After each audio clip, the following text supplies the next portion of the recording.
চিকেনের এই রেসিপিটা একবার যে খাবে সে বারবার খেতে চাবে। রুটি বা ভাতের সাথেও খাওয়া যায়। প্রথমে আমরা চিকেনটাকে ভালো করে ধুয়ে লেবু, লবণ, আদা বাটা, রসুন বাটা, সামান্য পরিমাণে হলুদের গুঁড়া আর মরিচের গুঁড়ো দিয়ে ম্যারিনেট করে রাখবো।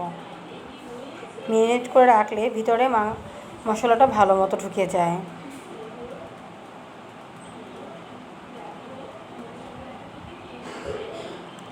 সামান্য জিরার গুঁড়াও দিতে হবে। এই যে মেখে রাখা হয়ে গেল।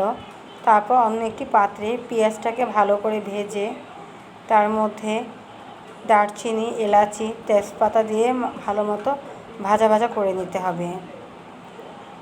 কয়েকটা শুকনো মরিচও দিয়ে দিতে হবে, তাহলে মাংসের ফ্লেভারটা ভালো আসে। তারপর ম্যারিনেট করা মুরগিগুলো দিয়ে হালকা ভাজা ভাজা করতে হবে। করা হয়ে যাওয়ার পরে তার মধ্যে আদা বাটা, রসুন বাটা, পেঁয়াজ বাটা, জিরার গুঁড়া,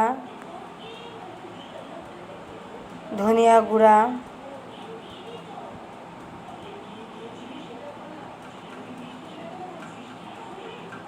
লবণ, মরিচের গুঁড়ো, হলুদের গুঁড়ো সব দিয়ে আবার ভালো করে কষাতে হবে।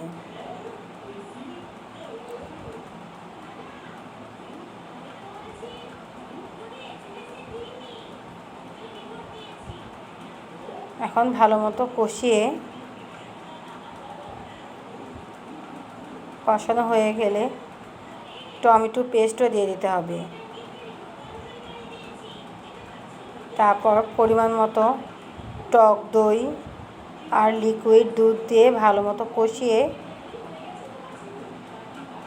তার মধ্যে পানি দিয়ে ঢেকে দিতে হবে।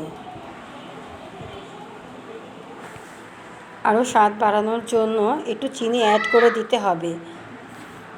এই যে তৈরি হয়ে গেল আমাদের মজাদার কড়াই চিকেন, যা রুটি বা পরোটা আর সাদা ভাতের সাথেও খুব ভালো পরিবেশন করা যাবে।